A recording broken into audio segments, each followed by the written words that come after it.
संविधान दिवस है, सभी को बहुत-बहुत शुभकामनाएँ। लेकिन जिस तरीके से मौजूदा सरकार ने संविधान का हनन करने का काम किया, आज सुबह से आप लोग देख रहे होंगे, जो भी दर्शक हैं मैं उनसे भी कह रहा हूँ कि जिस तरीके से सुबह से किसानों को शांतिपूर्ण प्रदर्शन भी नहीं करने दिया जा रहा है। संविधान हक देता है उनको प्रदर्शन करने का, लेकिन वो भी नहीं करने दिया जा रहा। उन पर जिस तरीके से आंसू के गोले छोड़े जा रहे हैं और बैरिकेड लगाया जा रहा है, ऐसा लग रहा है कि वो कोई किसान नहीं, कोई बड़ा अपराधी हो, ऐसा उनके साथ बर्ताव किया जा रहा है। तो सबसे पहले इन्हीं सभी चीजों को लेकर हमारे साथ चर्चा के लिए मौजूद है आलोक महेश्वरी जी, जो सुप्रीम कोर्ट के अधिवक्ता हैं, और एडीबी विनय अहरोदिया। आप सभी का सर बहुत-बहुत स्वागत है। Thank you. सर पहले तो सबसे पहले सवाल, जिस तरीके से संविधान दिवस है, लेकिन लोग सोशल मीडिया पर लिख रहे हैं कि संविधान दिवस के दिन संविधान का हनन किया जा रहा है, गला घोटा जा रहा है, किसानों के साथ जो कुछ हो रहा है। सर आलोक महेश्वरी सर, आपसे सबसे पहला सवाल, कैसे आप देखते हैं इन सभी चीजों को, क्या आप प्रक्रिया देंगे?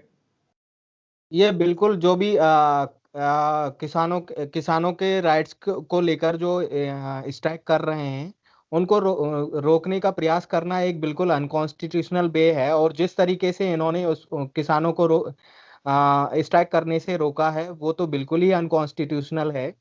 सभी को अपने हक और अधिकारों के लिए कॉन्स्टिट्यूशन हमारा राइट्स देता है कि जब उनके राइट्स इन्फ्लुएंस होते हैं, वायलेट होते हैं, तो उन्हें अपनी मांग हमारे देश में अपनी मांग रखने का पूरा अधिकार है और संवैधानिक तरीके से उनको अपनी बात रखना चाहिए। और वो जो भी उनकी मांगे हैं, सरकार को सबसे पहले तो उन मांगों को सुनना चाहिए और उसके बाद उसका निष्कर्ष निकालना चाहिए।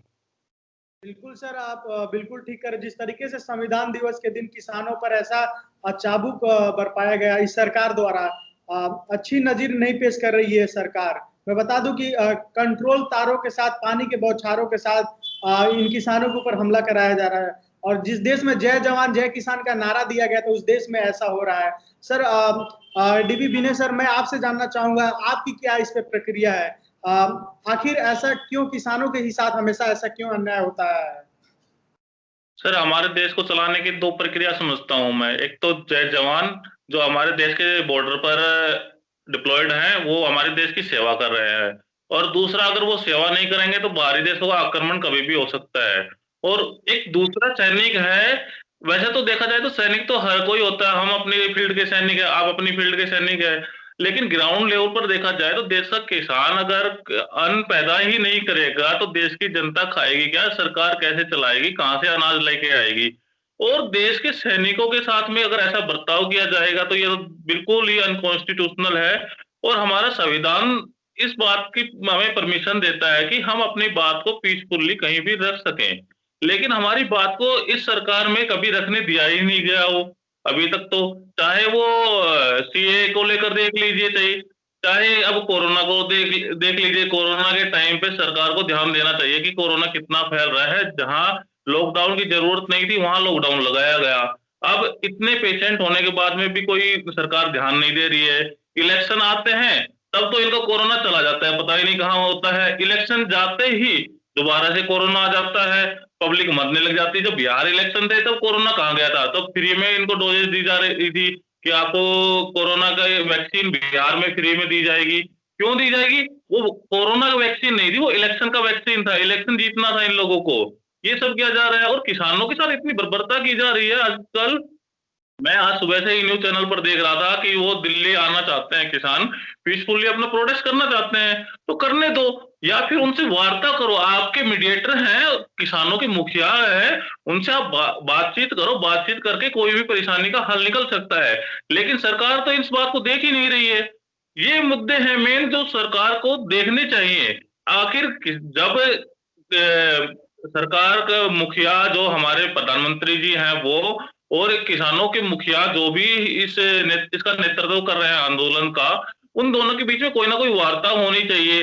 अगर वो दिल्ली नहीं पहुंचेंगे तो बीच के जैसे हरियाणा पंजाब बॉर्डर है, राजस्थान से भी किसान जा रहे हैं, यहाँ गुड़गांव बॉर्डर पर भी ब्लॉक कर दिया गया है। आम जनता को कितनी परेशानी हो रही है, और किसान के कारण ये परेशानी नहीं हो रही है, परेशानी सिर्फ और सिर्फ गवर्नमेंट के कारण हो रही है। अगर गवर्नमेंट उनकी बात सुने तो उनको उस आंदोलन को रोका भी जा सकता है, और साथ में जो उनकी मांगे हैं उन पर विचार करना चाहिए। ये थोड़ी है कि आपके पास पावर है, आपके पास फुल मेजोरिटी है, आप कभी भी किसी भी एक्ट को बदल दोगे, संविधान में संशोधन कर दोगे। सबसे पहले बातें ये होती हैं कि आप देश की जनता को कैसे सुख दे रहे हैं, किस प्रकार से उनको उनकी बातें सुन रहे हैं, किस प्रकार से उनकी समस्याओं का निदान कर रहे हैं। ये तो मुझे लग नहीं रहा कि इस योजना में या इससे पहले की योजना में आम पब्लिक की बातों को कहाँ सुना गया है। और ये सबसे बड़ी बात देखनी होगी कि हमें आज संविधान दिवस है, प्रत्येक व्यक्ति को राइट है अपनी बात रखने का पीसफुली तरीके से। अब किसान कहाँ से बमबारी करेंगे, कहाँ तोड़फोड़ करेंगे? जो किसान है अपना राशन पानी लेकर चल रहे हैं कि हमारे पास 1 साल तक का राशन है, हम अपना आंदोलन शांतिपूर्वक तरीके से करेंगे। लेकिन उनको अपना आंदोलन ही शांतिपूर्वक तरीके से नहीं किया जाएगा तो कोई भी आदमी होगा, कोई भी पर्सन होगा, वो उग्र तो अपने आप ही होगा। और फिर कहेंगे अब हरियाणा पंजाब बॉर्डर पर तो इन्होंने टेम्परेरी जेल भी बना ली है, जो गांव में जो जगह खाली थी वहां पर टेम्परेरी जेल बना ली है कि ताकि इस आंदोलन को रोका जा सके बलपूर्वक। ये सब सरकार कर रही है, तो मुझे नहीं लगता कि आज कॉन्स्टिट्यूशनल डे को एक अच्छे तरीके से मना रहे हैं हम। सर सरकार ऐसा कर रही है, आपने बताया कि टेम्पोररी जेल भी बना लिया गया और प्रदर्शन शांतिपूर्वक नहीं करने दिए। आपको नहीं लगता कि वर्तमान जो सरकार है हमारे देश में कहीं ना कहीं संविधान का पूरी तरीके से गला घोटना चाहती है? क्योंकि आपने ईवीएम को लेकर भी सवाल उठ रहा था, ईवीएम पे देखा बिहार विधानसभा सत्र में जो कल हुआ, जिस तरीके से स्पीकर पद के लिए तमाम सवाल उठे, वो नीतीश कुमार का वहां कोई काम नहीं था लेकिन फिर भी वहां मौजूद रहे। और उसके बाद से लगातार कई चीजों पर आरक्षण को लेकर भी सवाल उठते रहे हैं, इसको लेकर भी लोग प्रदर्शन कर रहे हैं। और प्राइवेटाइजेशन जिस तरीके से पूरे भारत में हो रहा है, एयरपोर्ट की बात करें, रेलवे की बात करें, इन सभी चीजों को मिला दिया जाए तो कहीं ना कहीं ये भारत में वर्तमान सरकार कहीं संविधान को ही बदलने का तो काम नहीं कर रही, संविधान को पूरी तरीके से खत्म करने का तो काम नहीं करना चाहती है। बिल्कुल सर, ऐसा ही चल रहा है कि हमारे प्रधानमंत्री जी का एक स्पीच था कि मैं ये देश नहीं मिटने दूंगा, मैं ये देश बिकने नहीं दूंगा, लेकिन इसका ये उल्टा हो रहा है, मैं ये देश मिटा भी दूंगा और मैं ये देश बेच भी दूंगा। तो इस तरीके का हो रहा है। प्राइवेटाइजेशन के थ्रू किस चीज का भला हो रहा है? जब पहले के टाइम पर प्लेटफॉर्म आई थिंक 5 रुपीज या 10 रुपीज की थी, आज के टाइम में 50 रुपीज की प्लेटफॉर्म टिकट हो गई है। अब आम आदमी किसी दूर से रिश्तेदार आ रहे हैं, उनको लाने जा रहा है, वो 50 रुपए काम का खर्च करेगा।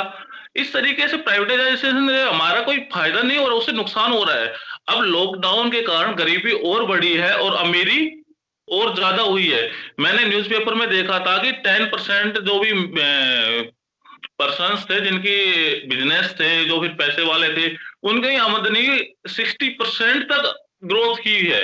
और जिनकी करनी चाहिए, जो देश को हमें क्या करना चाहिए, जो हमारे देश के गरीब पर्सन है और अशिक्षित बेरोजगार है, हमें उनको रोजगार के साथ साथ उनकी आमदनी को बढ़ाना चाहिए था।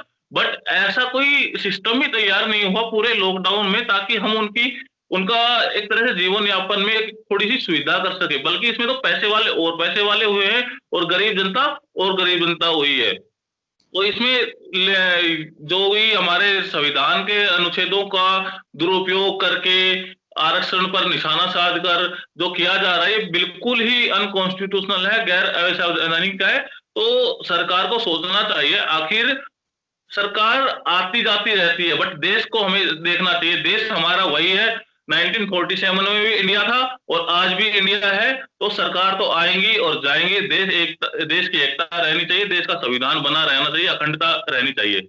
बिल्कुल आप ठीक कह रहे हैं सर, देश का संविधान रहना चाहिए, अखंडता रहना चाहिए। जिस तरीके से बाबा साहब भीमराव अंबेडकर जी ने संविधान बनाया, उसके बाद से उसका पालन तमाम सालों से होते आया, लेकिन इस सरकार में कहीं ना कहीं उसका हनन होते हुए दिख रहा है। इसी से लेकर सर आलोक सर, आपसे मेरा सवाल है कि यही सेम सवाल के आरक्षण को लेकर, निजीकरण को लेकर और ईवीएम की समाप्ति को लेकर तमाम जगहों पर जो भीमराव अंबेडकर जी को मानते हैं वो लोग धरना प्रदर्शन भी आज कर रहे हैं, जंतर मंतर से लेकर कूच भी कर रहे हैं लोग कि उनका साफ तौर पे कहना है कि आरक्षण बचाओ, निजीकरण के लिए, ईवीएम की समाप्ति के लिए हम ये प्रदर्शन कर रहे हैं, संविधान बचाओ संविधान दिवस के दिन।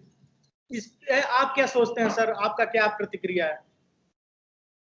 देखिए, संविधान कैसे बचेगा, क्योंकि लगातार संविधान का हनन हो रहा है। सीएनआरसी को से लेकर अभी तक ईवीएम से लेकर बिहार इलेक्शन से लेकर किसानों को जिस तरीके से नहीं प्रदर्शन करने दिया, क्या कैसे बचेगा अपना संविधान? देखिए, मेरा ऐसा मानना है कि संविधान को बचाने के लिए सबसे पहले हमें सत्ता में आना होगा। जब तक हम सत्ता में नहीं आएंगे, तब तक हम अपने संविधान को की रक्षा नहीं कर सकते हैं। इस देश के संविधान की रक्षा तभी होगी जब दलित, कुचले, शोषित और वंचित लोगों की सरकार होगी, बहुजन समाज की सरकार होगी। तभी ये कॉन्स्टिट्यूशन जो बाबा साहब डॉक्टर भीमराव अंबेडकर ने आज के दिन 26 नवंबर 1949 को संविधान सभा को सौंपा था, तब उन्होंने भी ये कहा था कि ये संविधान तभी अच्छा कहा जाएगा जब अच्छे लोग शासन में होंगे। तो इस तरीके से अगर हम लोग जब तक अपनी सत्ता प्राप्त नहीं करते हैं, तब तक इसी तरीके का हमारा शोषण होता रहेगा। और जो चाहे बीजेपी हो या कांग्रेस हो, ये लोग इसी तरीके की नीतियां बनाते रहेंगे। पावर में मेजोरिटी में आने के बाद इनकी हमेशा से, जब से देश आजाद हुआ है उस समय से लेकर अभी प्रेजेंट तक, इनकी सभी नीतियां इसी तरीके की रही हैं, जो कि बहुजन समाज या माइनॉरिटी समाज के लिए कभी भी फेवर में नहीं होती हैं। तो आज जो इनका इनका 26 नवंबर को आज जो स्ट्राइक करने वाले हैं बहुजन समाज के कुछ लोग, ईवीएम को लेकर और भी अन्य कई मुद्दों को लेकर के, ये उनका राइट्स है, बिल्कुल वो कर सकते हैं। क्योंकि अगर कॉन्स्टिट्यूशन का वायलेशन होगा तो हम लोग चुप थोड़े ही बैठने वाले हैं। बिल्कुल सर, बिल्कुल आप ठीक कह रहे हैं। अगर संविधान के साथ हनन होगा, संविधान के जो संविधान हक देता है देश के सभी नागरिक को, चाहे किसान हो, चाहे किसी भी समाज के लोग हो, एससी, एसटी, ओबीसी या मुस्लिम हो, वो अपने हक के अनुसार शांतिपूर्ण प्रदर्शन कर सकते हैं। लेकिन जिस तरीके से ये सरकार कहीं ना कहीं संविधान का हनन कर रही है, संविधान का दुरुपयोग कर रही है, गलत तरीके से इस पर काम कर रही है, ये कहीं ना कहीं रुकना चाहिए।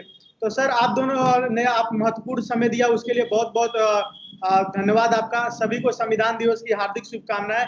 लेकिन सर आलोक महेश्वरी जी, आपने जिस तरीके से बताया कि इस देश में जब तक बहुजन सरकार नहीं आएगी, शोषित वंचित एससी, एसटी, ओबीसी की सरकार नहीं आएगी, तब तक देश में ऐसा ही होता रहेगा। उसके लिए बहुजन समाज की सरकार बनना बहुत जरूरी है देश में।